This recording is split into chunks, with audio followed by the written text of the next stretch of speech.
Every Christian is a missionary disciple, no?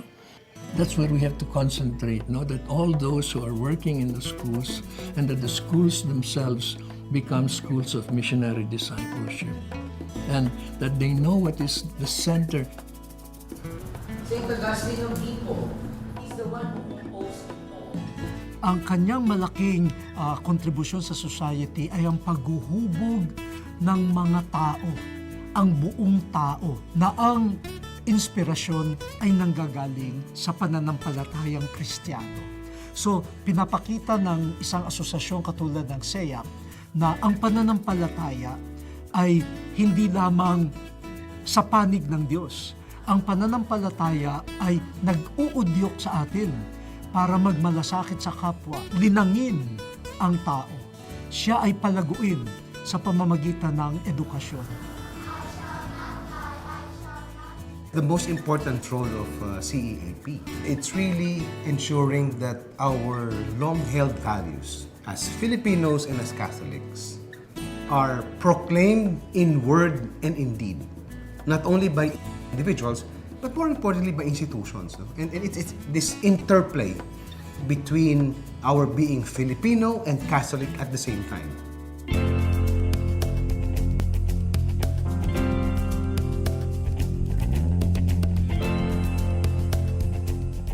Since its inception, the Catholic Educational Association of the Philippines, more popularly known as CEAP, has been in the forefront of championing excellent Catholic education in the country. Established in 1941, CEAP came at a time when its founder, Most Reverend Michael J. O'Doherty, then Archbishop of Manila, thought it was necessary to organize Catholic schools to ensure quality instruction and promote the interests of Catholic educators among its member institutions. Annual conventions for Catholic school administrators and faculty were immediately held, which eventually became a tradition to provide a venue where members could present and discuss issues and concerns of its member schools. In the first 50 years of CEAP was a question of setting up networks of communication, having the schools talk to each other, no, and understand what their task is, because the task, the particularity of the task changes from generation to generation. However, CEAP's exceptional step to unite Catholic schools was abruptly suspended because of World War II. Manila was left in ruins. When the war ended, CEAP took on the challenge of actively helping in the rehabilitation of Philippine society. CEAP pushed for a national system of accreditation that helped the government develop a credible and stable educational system. This move gave birth to the Philippine Accrediting Association of Schools, Colleges, and Universities, or PAASCU. Since then, CEAP has pursued more projects that would meet the challenges and continually improve private education in the country. These include creating scholarships, spearheading national conventions, and creating partnerships with Christian schools and facilitating institutional linkages. I'd like to think that CEAP, being the bearer of Catholic education that we are espousing, is the soul and the conscience of what education is all about. I say soul because it comes to the very core of what it means for us to be doing the work of education, doing the mission of education. And at the same time, it's conscience, because it should be able to respond to various areas of concerns, political, social, economic, all kinds of societal concerns in the country. As it grew as an organization, CEAP went beyond its personal mission and took on the duty of becoming a mouthpiece for Filipino Catholics in discussing issues of national concern. CEAP answered the call to engage in several social-political realities of the country.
Alam mo, maraming iba't ibang ang chapters yung buhay ng CEAP. No? Halimbawa, nung martial law years, it was a very strong voice against the administration and oppression and human rights, for human rights. No? Nagbago yan dun sa different administrations. No? And all throughout, I think CEAP was a very important voice in proclaiming the truth and ensuring that this is what not only individuals but institutions proclaim and teach them in our next generation. He tries to identify ministries which could safely... Today, CEAP has become a voice that doesn't just speak for Catholic schools in the country, but for every Filipino, taking a stand in upholding what is morally and ethically right, according to the teachings of the Catholic Church. What CEAP is trying to do is to be able to create a better Philippines by transforming society in these various elements.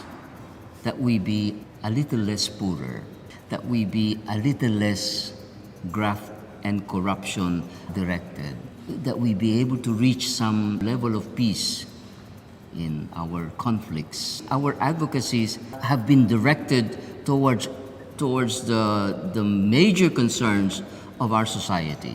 Creation of social conscience. Very good. Napag-aralan niyo na to last year. As the new millennium entered, CEAP focused on strengthening its core, pushing for curriculum improvement by centering on the faith life experience. Aside from improving administrative policies and advocating programs that would benefit not just its teachers, but parents and students alike, CEAP also bolstered its regional reach to further forge strategic alliances in Catholic education among its member schools. I really, find touching about CEAP is that how it is able to help the small Catholic schools, the mission-oriented Catholic schools, who are actually struggling schools. No?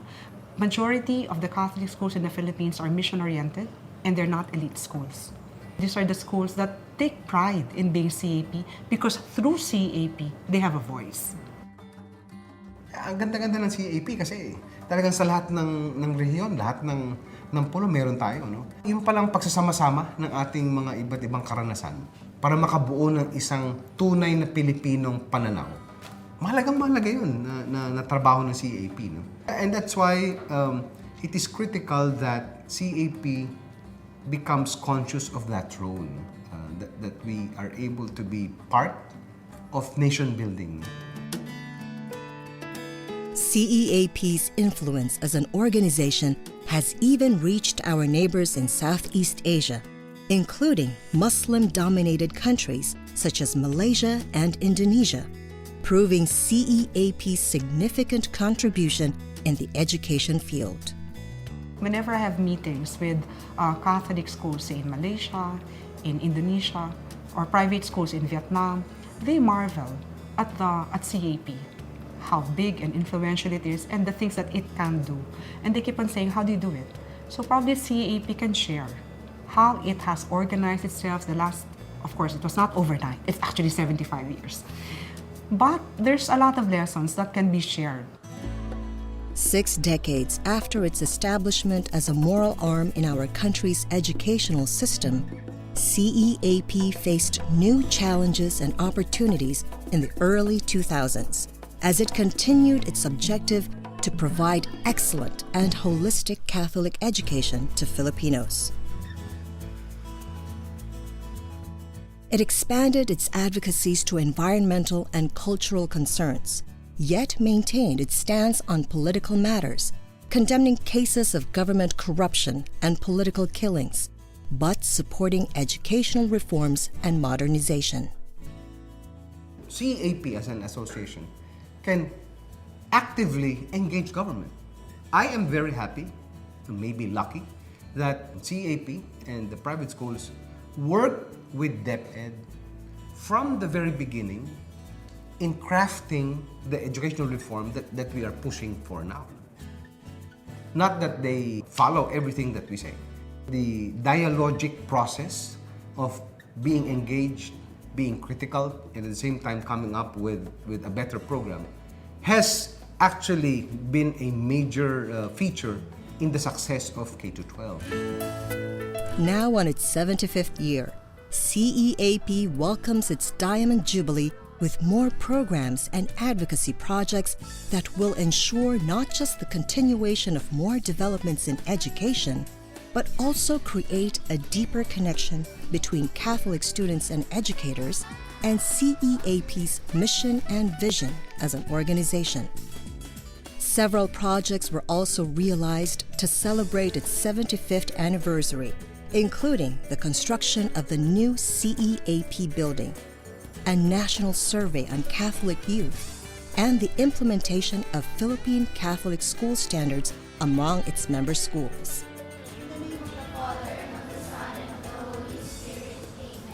In the midst of technological advancements and an ever-changing culture, CEAP acknowledges the need for introspection concerning its role as a Catholic association in the educational field.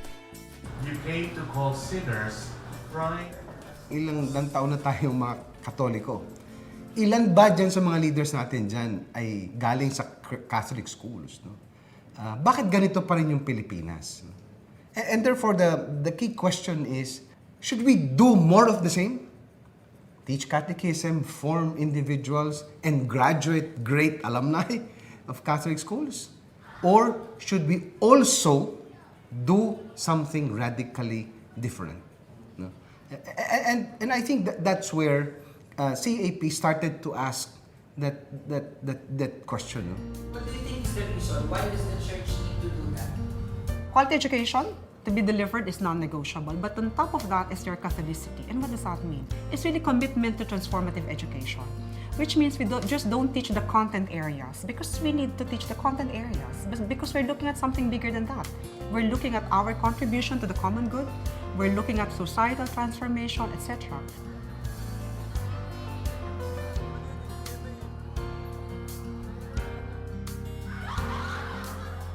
Ang turo rin ni Jesus, our happiness is found in living our lives for others.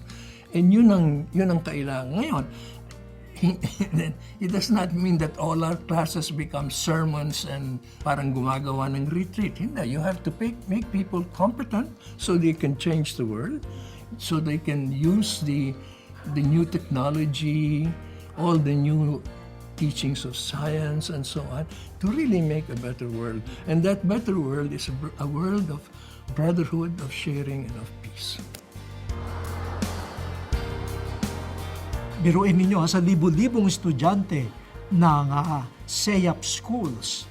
Kung yan tatlong lamang na yan, dialogue with the poor, dialogue with cultures, dialogue with religions, ay maisusulong, nako, yung libu-libong estudyante, pag lumabas na yan sa paaralan, dala-dala ang pag-iisip at estilo ng buhay na hindi makasarili, kundi handa na makipagkilos, kumilos, at makipagtulungan kasama ang ibang tao. CEAP's 75th anniversary. Let us all remember with gratitude, renew with fervor, and set forth with faith.